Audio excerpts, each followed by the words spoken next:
Good evening. And this is Joel on the second evening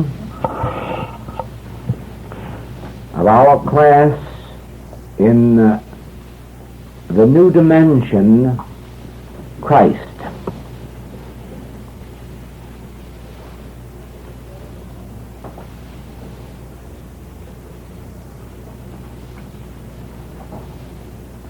You ask why the evils of this world, why the sins, diseases, deaths in this world. And you seek a way out. You seek freedom, joy, peace, power, dominion. The world seeks this and doesn't find it. The world seeks it by might and by power. Physical might, mental power.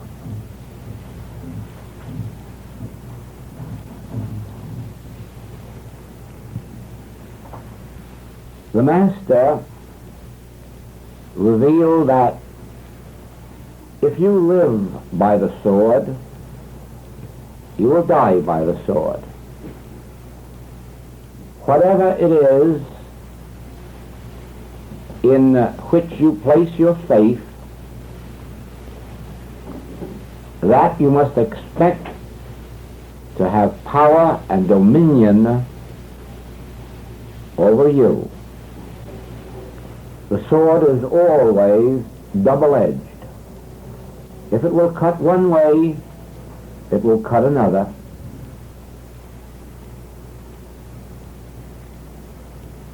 The discords and the inharmonies of human existence come because we do not know our true identity.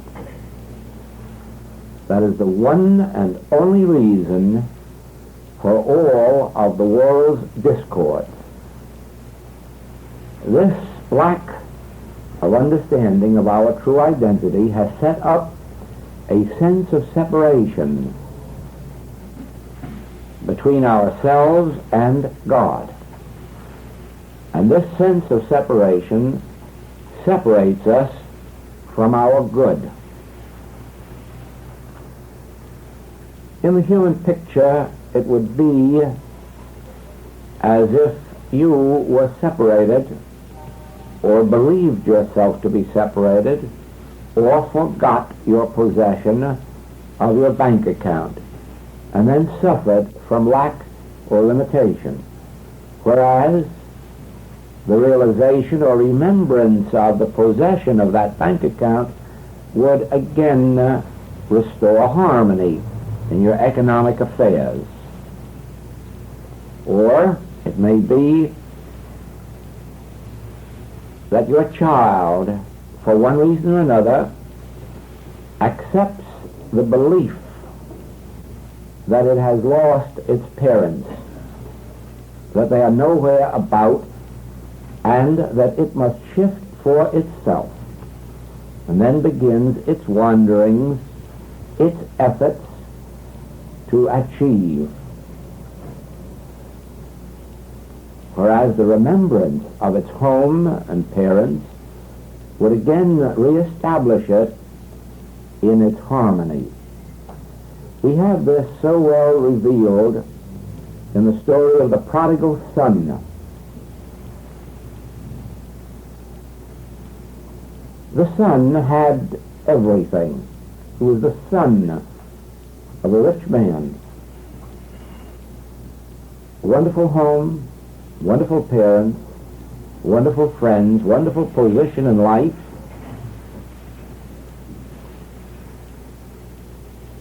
And then comes this sense of separation that sends him out into the world to achieve something on his own, probably the desire to be something of himself. And in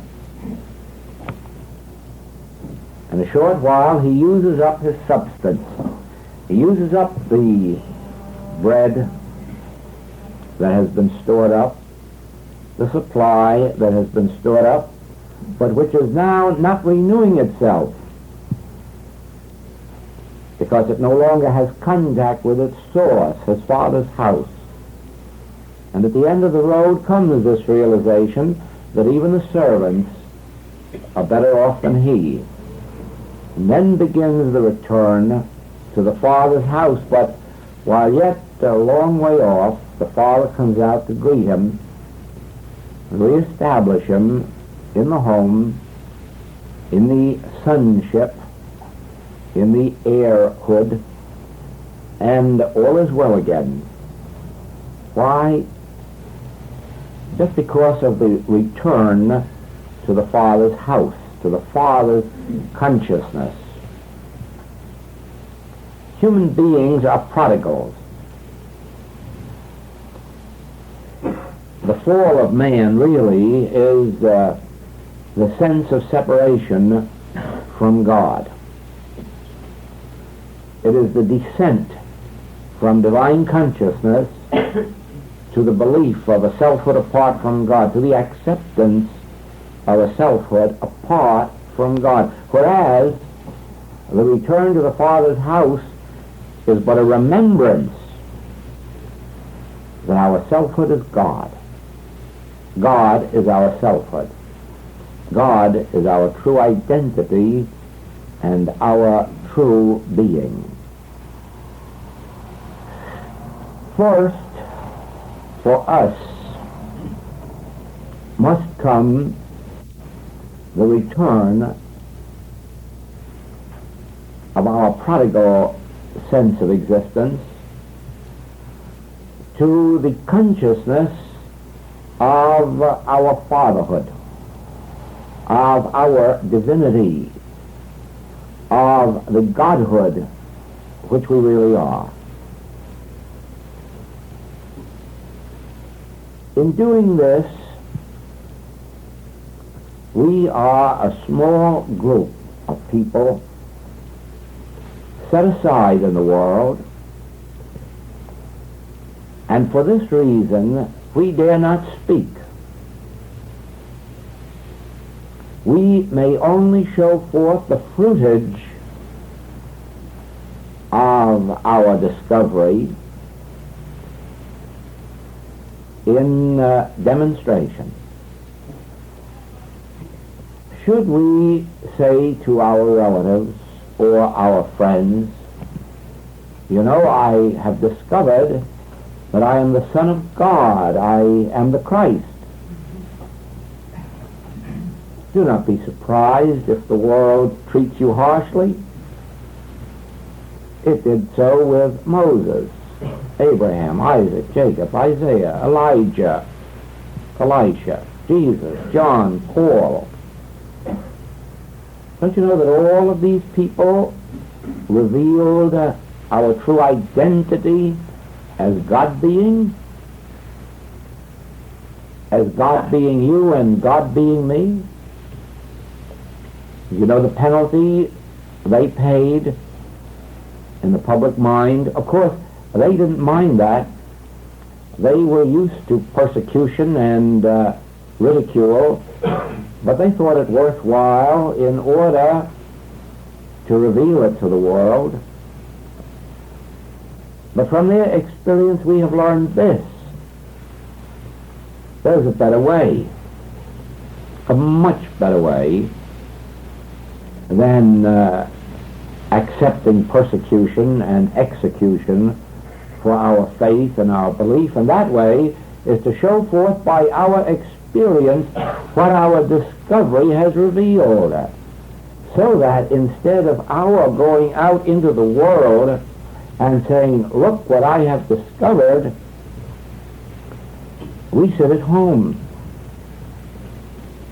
and go about our business, and our neighbors see that we have no fears, we have no doubts, we have less of sin, less of sickness, less of discord, more of joy, more of happiness, more of prosperity, more of the joy of the Spirit, and one by one the neighbors come, the friends, the relatives, and say, you have something, I want some of that.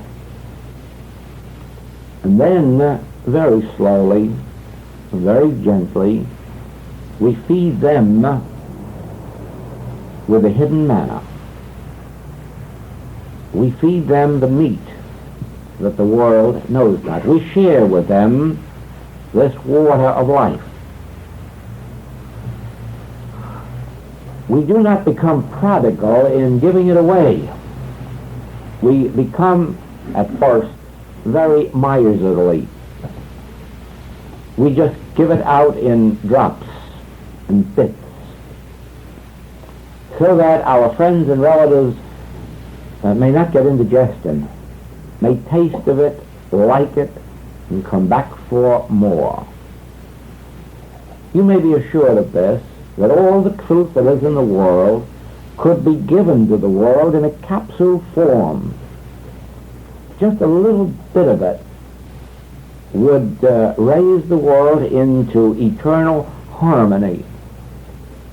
But just as you have not been able to accept it in one lump, just as it has taken me years and years and years to digest it, even after I was ready and eager to seek it and search for it and find it, so you must remember that the rest of the world would be terribly shocked at the full revelation of truth and would reject it, because truth is the very opposite of what the world calls common sense. Truth is the very opposite of what the world calls spiritual wisdom. And so, for us, there comes the necessity of first desiring truth, seeking truth, but that you have already fulfilled. You have desired it, you have sought it, you have studied, you have meditated, you have pondered, you have attended lectures and classes, you have done everything within your power. More you couldn't do. You have done everything in your power to open yourselves to truth.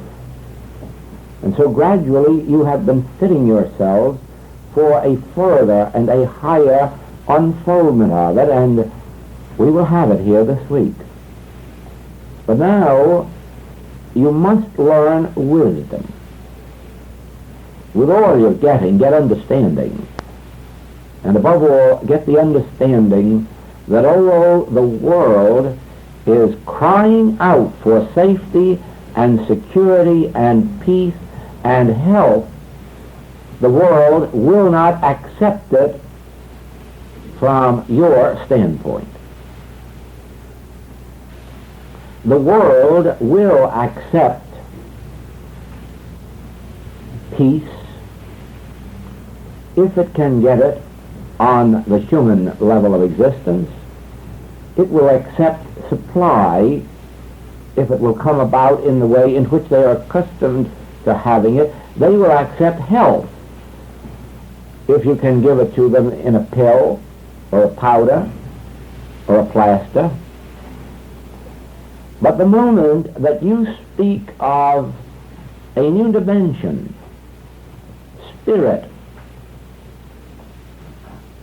soul, God, you will find it gets very, very busy with the marketing or the business at hand or the next television show. And so, this I caution you. Be very sparing in your impartation of truth, except to those who prove themselves to be very hungry for it and very thirsty. Do not give to those who are already full of physical meat and physical drink.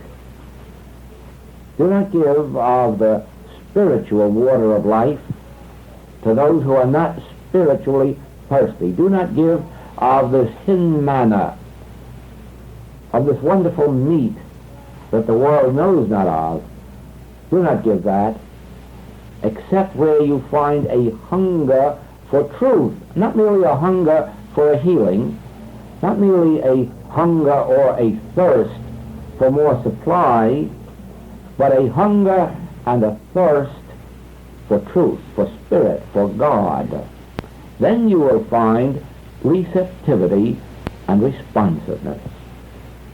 There's only one reason that you are receptive and responsive to this message. There is only one reason that you could be in an infinite way closed class, and that is because by what you have already done in the way of seeking truth, searching for truth, what you have already done to show that your anxiety was not merely for a little better health or a lot better health or a little better supply or a lot better, but that actually you were willing for these to come to you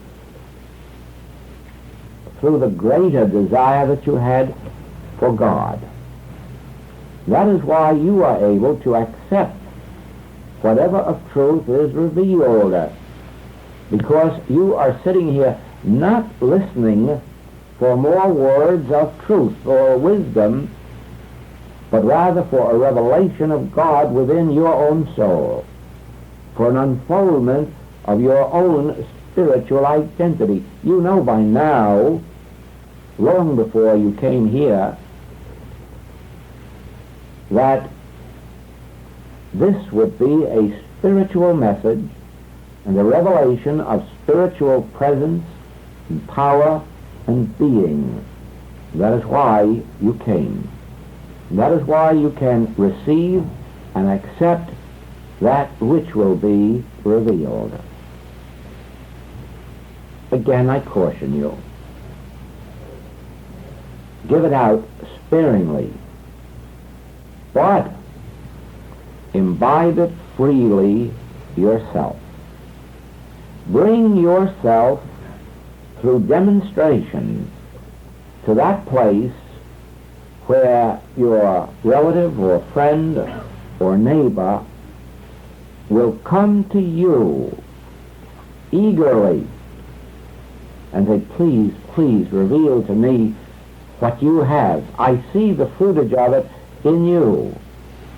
I see the divine grace. I see the joy in your face. I see that you are not afraid of the world. I see that you have not been hanging on the radio all day wondering what the Republican Party is going to do to your life from now on. I see that you have not lived at the television all day today.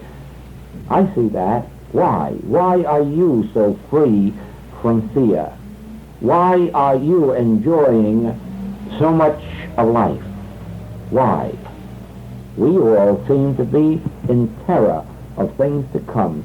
We seem to feel that disaster is around the corner, or inflation, or deflation, or depression, or war, or maybe even the stoppage of war with all of its stoppage of work and wages. You don't have that. You go your way serenely, peacefully, each day living by itself. How do you do that? Why do you do that? And when by your very life you are showing forth the fruits of the Spirit, then only can you share with no fear of persecution, no fear that it will be thrown back in your face, no fear that you will earn the world's hatred, because only those will come to you who have recognized what you have, and they will gladly accept it. We no longer hope or expect that the entire world at one gulp will become spiritual. We know that it would be a great blessing if 75 people in this room began to show forth in some measure the fruits of the Spirit And one by one, over the next year, 1 or 2 or 3 people in a month should be led by you to the realization of spirit. Just think, at the end of a year, 1,000, 1,500, 2,000 people will have found some measure of true being, of real peace, just by our example. If that happens in this city, and the same in another, and the same in another, then we can look forward gradually to man's receptivity to truth. And we are in no hurry to save the world. We would gladly save it overnight if it could be saved. But because it cannot be saved by pumping truth into it, let them come and imbibe truth from us. But only when our lives testify to what we have discovered, not when our lips tell people words of truth that they can readily see we are not demonstrating.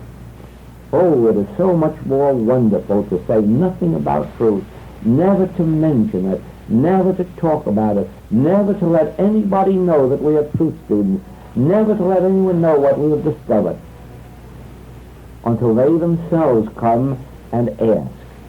And then you'll be surprised at the readiness to accept. Many times I'm asked in cities, why are so few men interested in truth? And my answer is always the same. They would be if they saw the fruitage of their wives' study.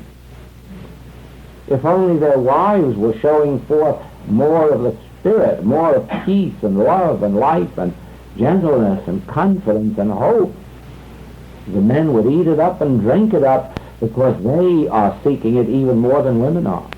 They need it more. They're out in the business world where every type of, we'll call it hardship, faces them, more so than the wife in the home.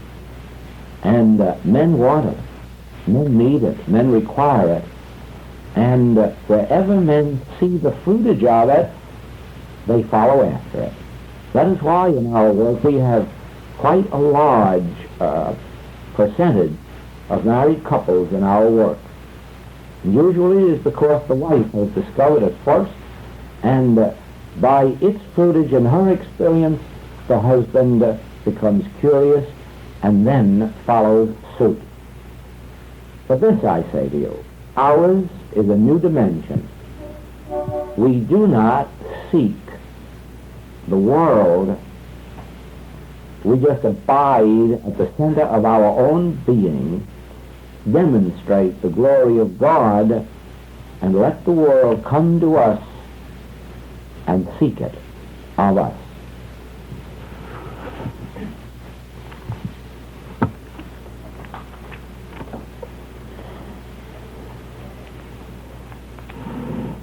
Revelation, 2nd chapter, 17th verse.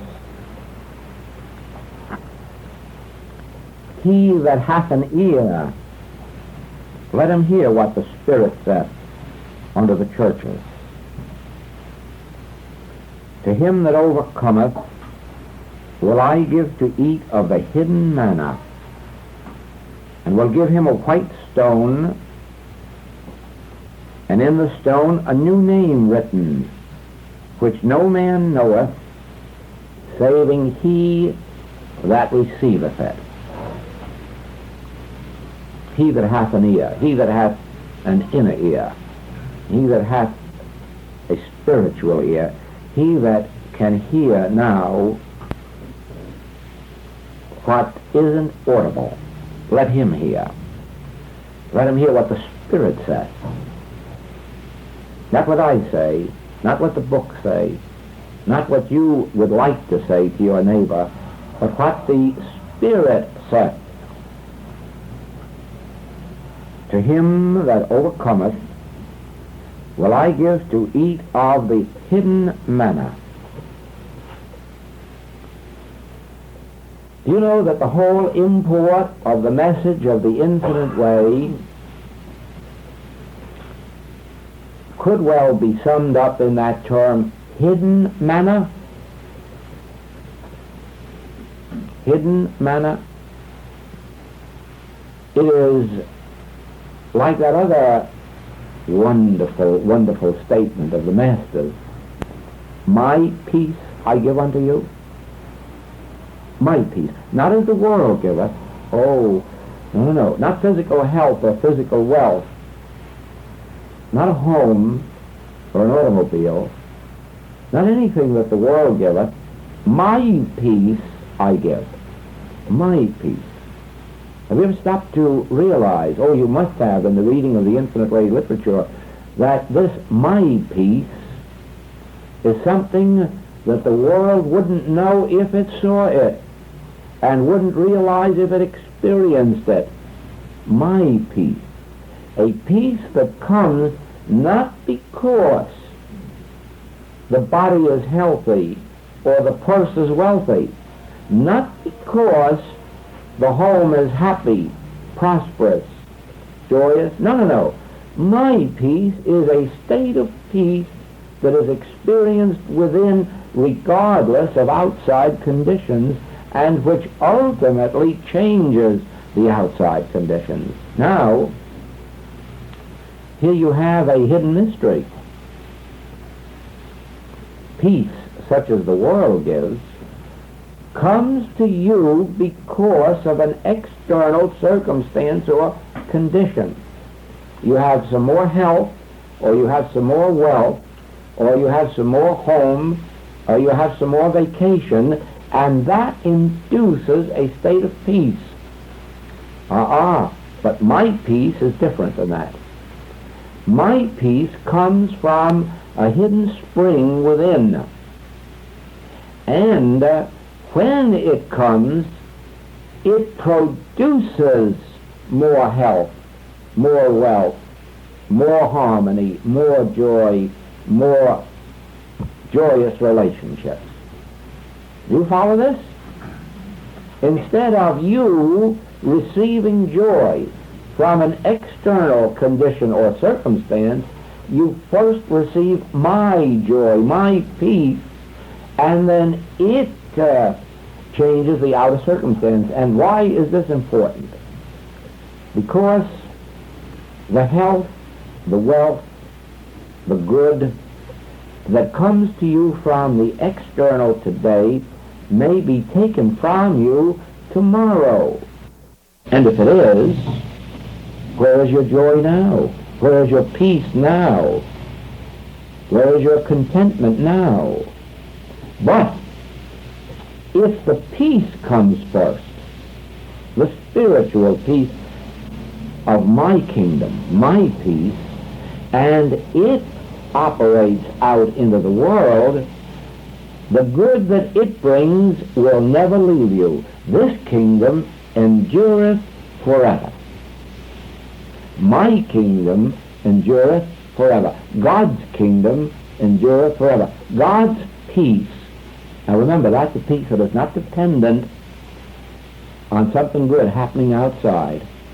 God's peace is an inflow and an outflow from within our own being.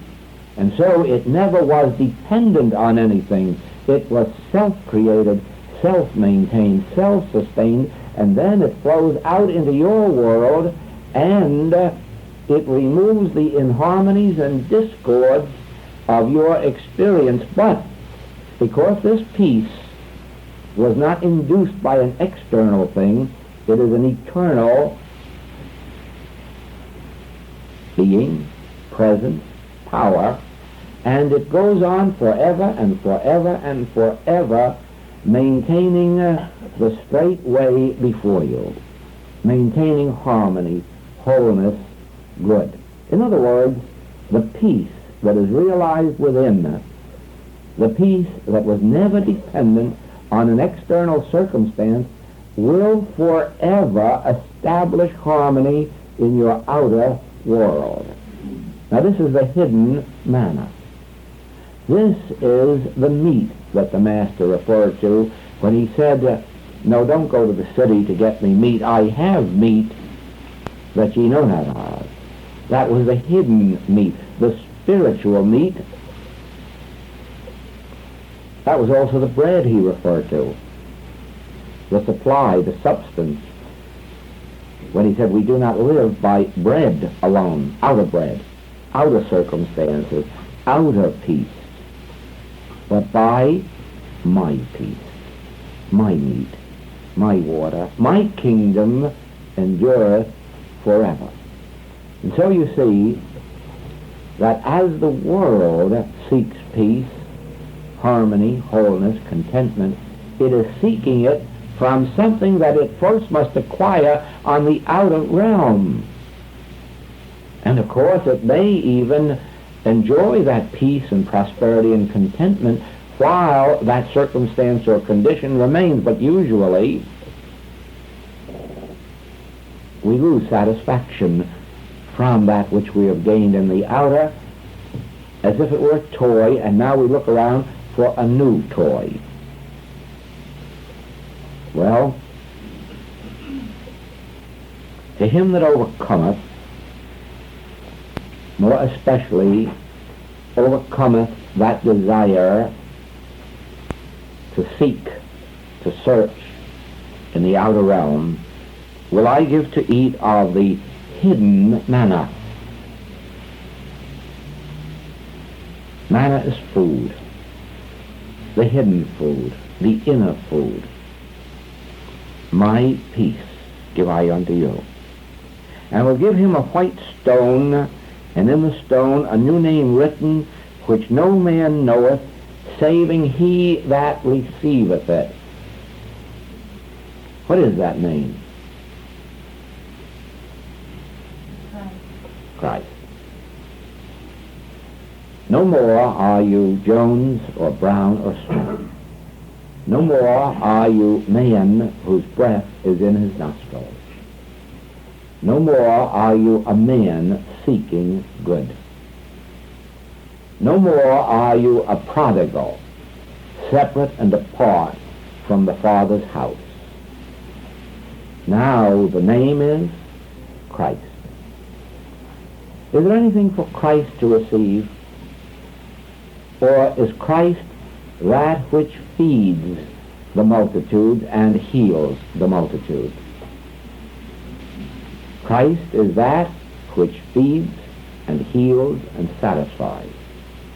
Christ is that which restores, resurrects. Christ is that which is in and of itself the kingdom of all harmony. A new name you receive, no longer man.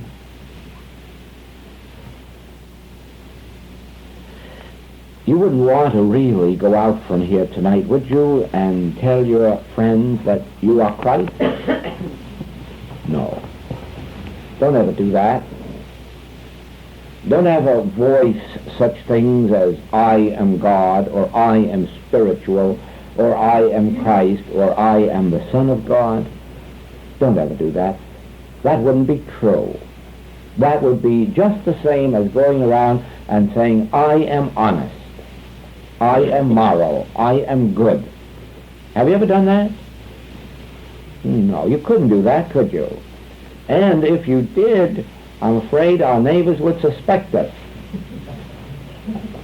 And so they would have every right to suspect us if we ever said, I am Christ. There was only once or twice when the Master revealed his identity.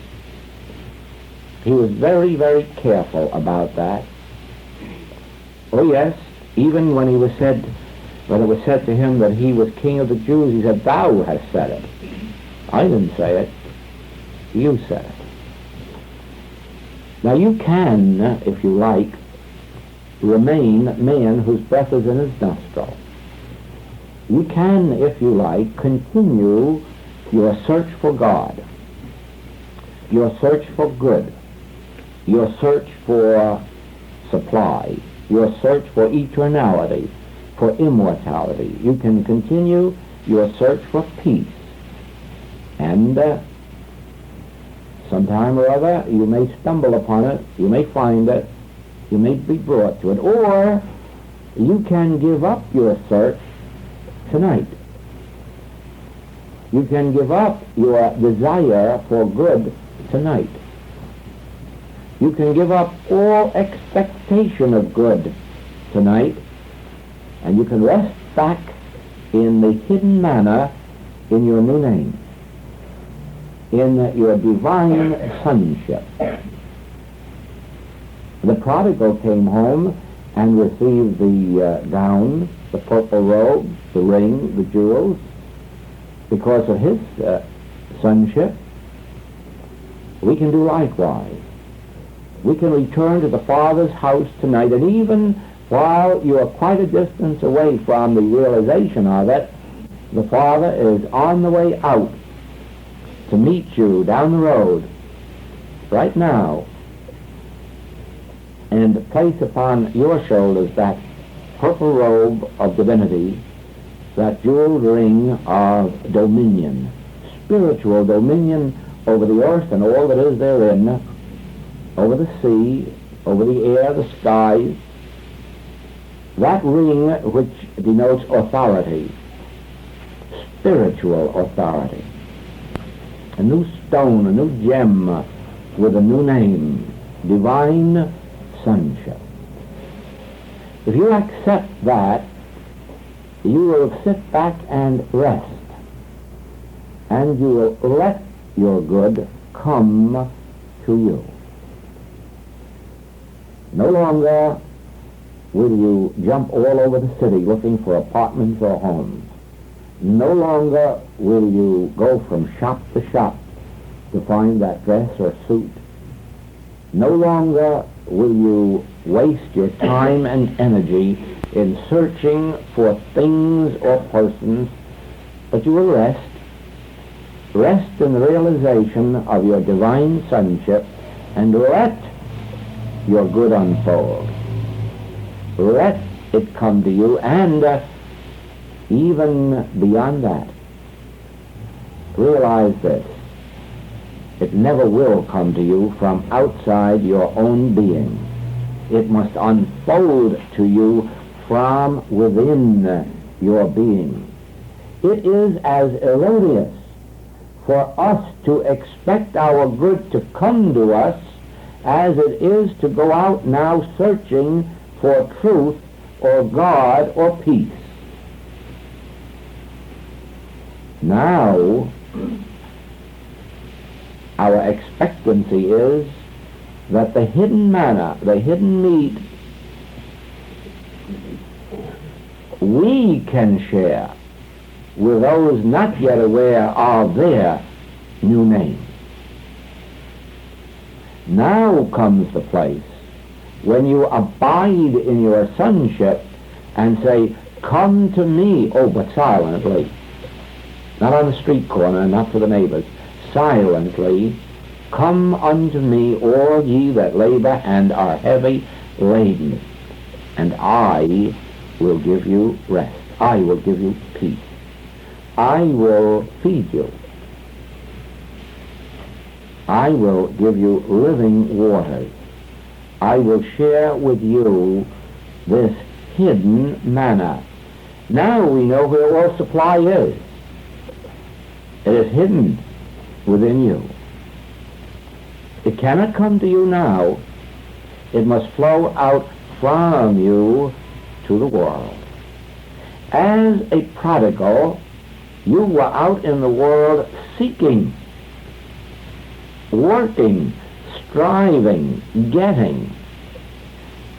As the divine Son, the world came to you to share in the riches which were yours by inheritance. A new name, a new word now, inheritance. Inheritance. Not by might, nor by power, but as children of God, we are heirs of God, and heirs of God are joint heirs with Christ to all the heavenly riches. Think now of what picture you would have if you read of Jesus doing some mental work or praying for help or supply for himself. And it just doesn't ring true, does it?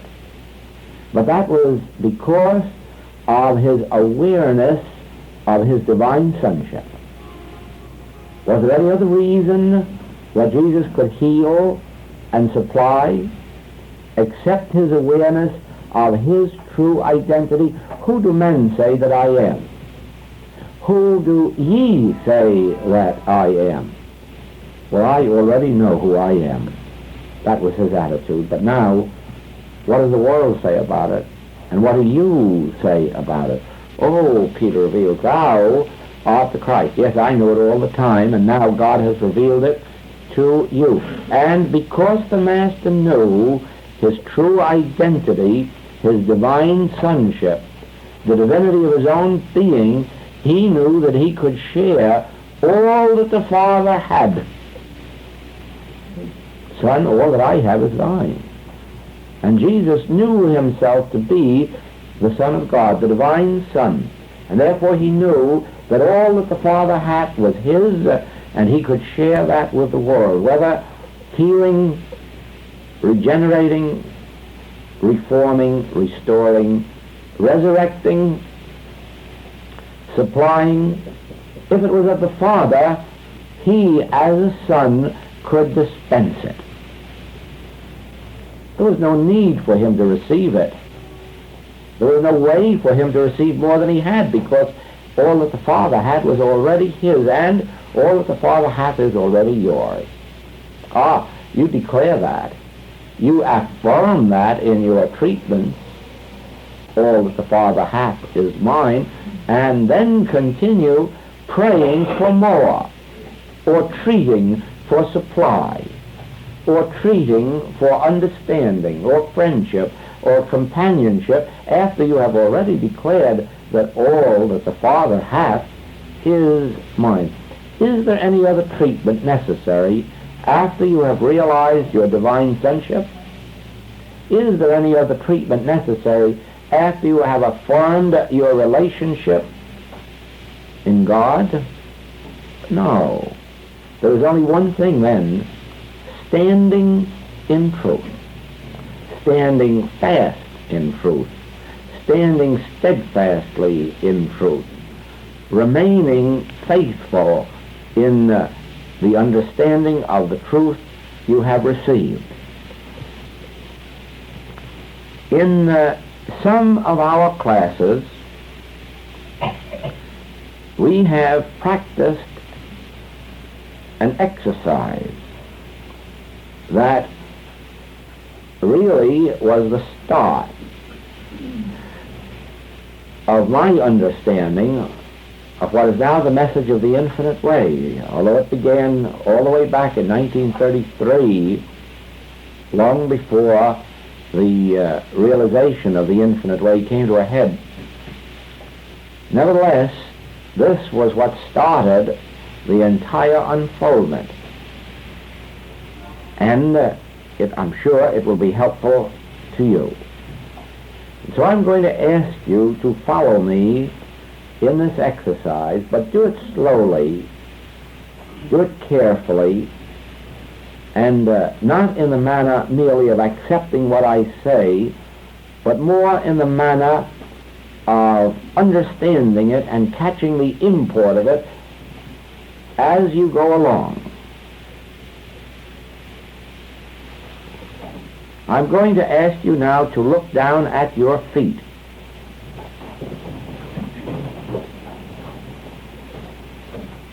And ask yourself,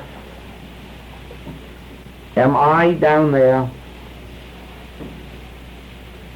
Is that me down there? Slowly, carefully, quietly, see if you believe that you are down there, and that is you down there in those feet. Or does it seem more logically true to you that those feet are yours and not you. Very carefully. Are those feet yours or are they you? And as soon as the answer comes to you, travel up to your knees and stop there a while and ask yourself, is that me? Am I there? Or are these also mine? Am I down there, or are they mine? Do they belong to me, or are they me? And travel up to your waist. And again see if you find yourself there, or if you find all that to be yours and not you.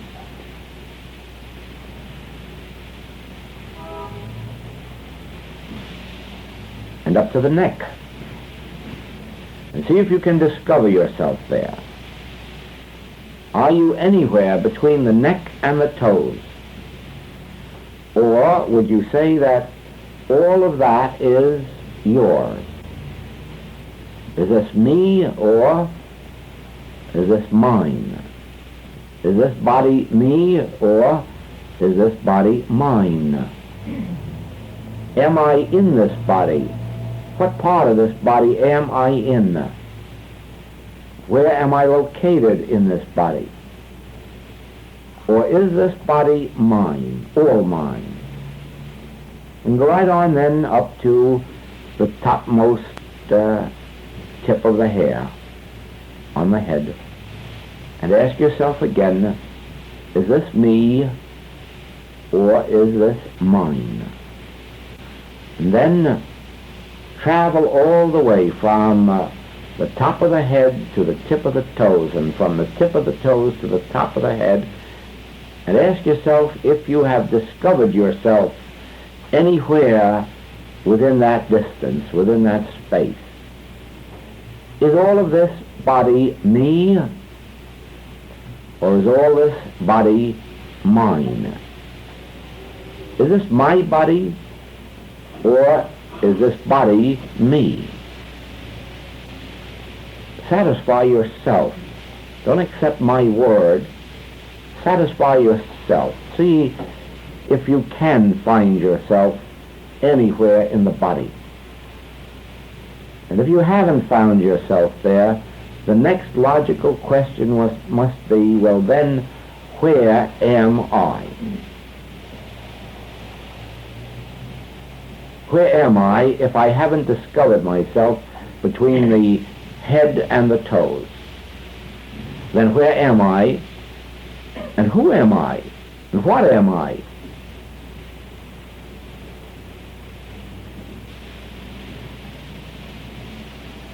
Are we anywhere between the head and the toes?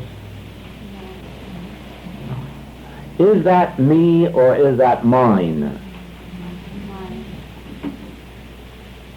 And you see that once you have caught even a glimpse of the fact that this isn't me, this is all mine, don't you see how clear it must be that I am not body, and that I am not in the body?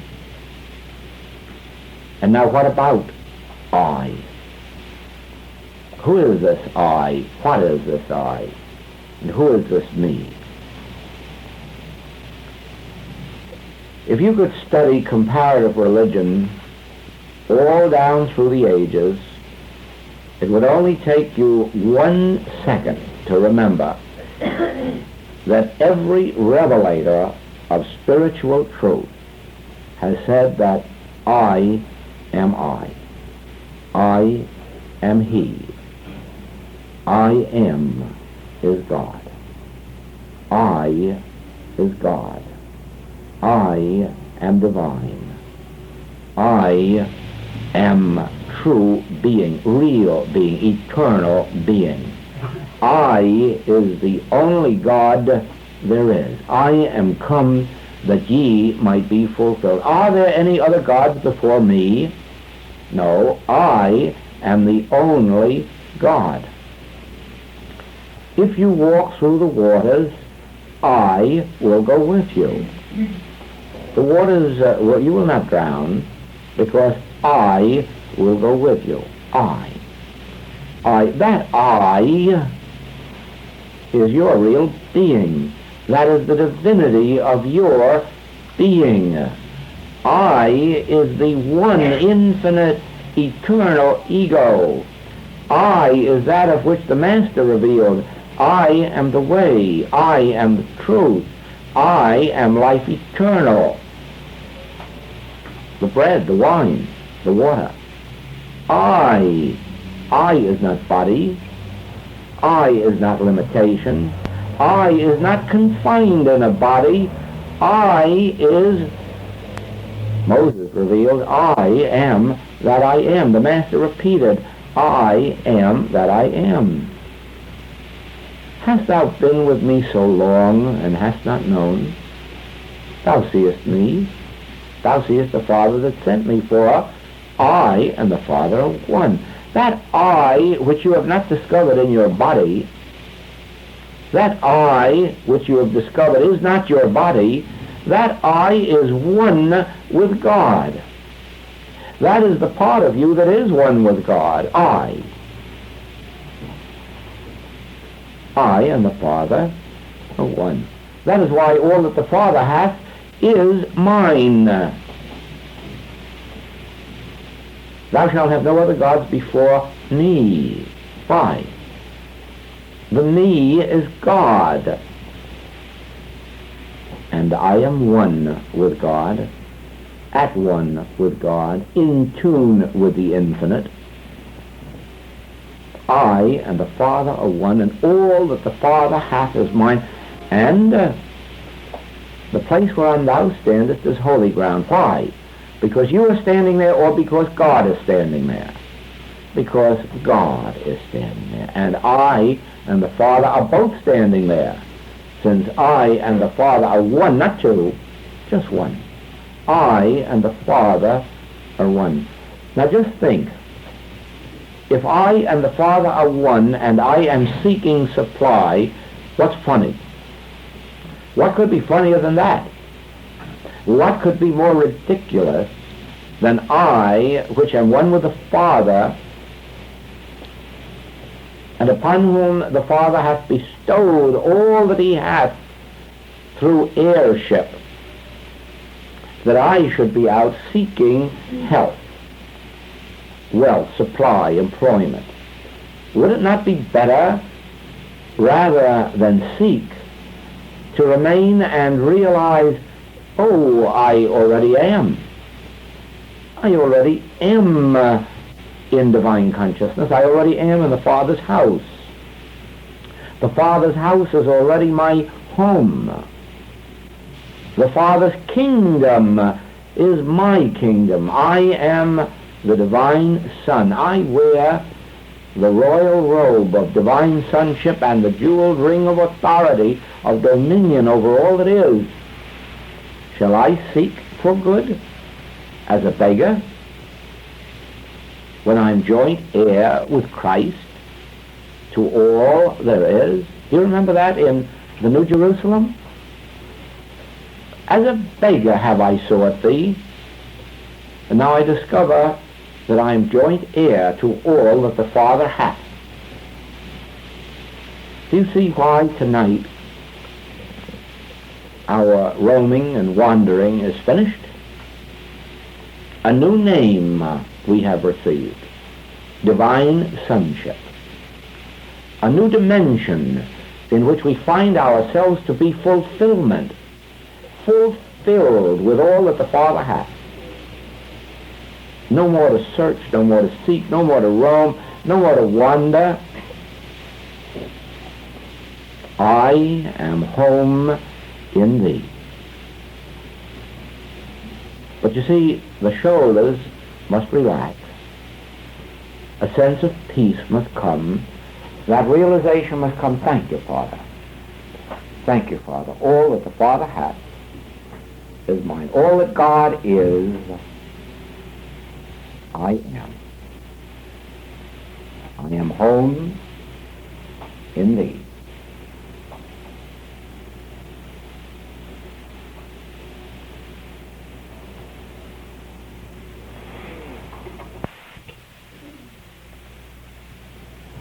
This brings us again to this other step. Shall we now seek love from anyone, or gratitude, or cooperation, or shall we be the one to say, no, I will give thee, I will express thee, I will let these flow forth from me. You see, in this new name, in this new identity, new, old, reestablished. Because remember, it is your original name and your original home. Originally, you were of your father's house. The Adam dream, human existence, only began when that sense of separation came up. That sense of separate I-ness. The I who had to earn a living, the I who had to be self-supporting, the I who had to get out and do for itself. When that sense of I sprang up, that is when the prodigal existence began. But this isn't a new name in the sense that it isn't your own original name. It is no new relationship that is being given to you by the infinite way. It is your real relationship being disclosed to you again, once again, after the many, many, many times it has been revealed in the history of the world. Why do you think it has been lost? Because this has been revealed before. It is being revealed again now in the message of the infinite way, and I can almost promise you that if we are not careful, it will be lost again. And for the same reason that it has been lost before. Somebody may try to organize it. And then when they do, and you are a member of it, and somebody says, well, what do you believe? And then you go around saying, I am Christ. And you see, that will end it again. That will bring down upon it and upon you the hatred and the anathema of the world. Because again, you will be walking around declaring, proselyting, seeking a membership on the basis that I am the Son of God, or I am Christ. And again, I say to you, it isn't true. It is only true when the fingers are on your lips and in the silence you breathe. Ah, thank you, Father. I am home in thee. I am one with God. The moment it crosses your lips in words, the moment you write it to someone, that moment it isn't true. That moment it isn't power. That moment it isn't vital. That is why you don't find such statements in the writings of the infinite way. It reveals all this, but it doesn't say so. It reveals it all. It's there between the lines. If you have ears that hear, and if you have eyes that see, you will find every bit of this. But you won't hear, you won't see it saying, you will read it, I am God, or I am Christ. No, no, no. No. No. You will read God revealing itself, the Christ revealing itself as I am, but only in the secret inner place of your being can you realize your divine sonship. Then when people see this robe and ring on you, they will say, you have something. How will they see this robe on you and this ring, since no one is going to vest you with an external robe and an external ring?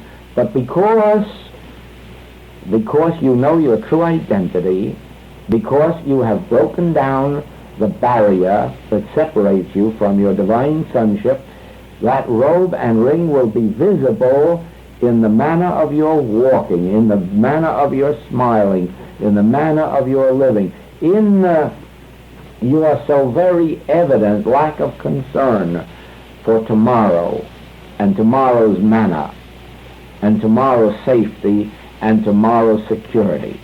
Those who live and move and have their being in the first verse of the 91st Psalm have no concern about tomorrow's manna or safety or security or freedom. No. And the reason is hidden manna. If you attain your spiritual freedom, not even a dictator can take away your external freedom. That is this my peace again. If you receive your freedom merely because it is a part of a document called the Constitution of the United States or a Bill of Rights, never forget that as man wrote that document, man can cancel that document, and then what becomes of your freedom? But if you attain your freedom in Christ, no man can violate your Christhood. No man can take from you a God-given freedom any more than any man can take from you a God-given peace. You see why I said that? This inner peace no man can take from you, because that kingdom endureth forever.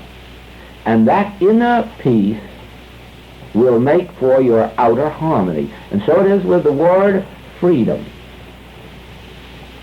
Do you want physical freedom of body, of health, and physical freedom of supply and of wealth? Do you want physical freedom and what we call liberty, economic and political liberty? You may have them. You may have them in two ways. You may fight for them, work for them, strive for them in the external realm, and you may get them, keep them for a while, and lose them again. Or you may realize them within as part of your being by right of divine sonship. Then no man can take from you any part of your kingdom.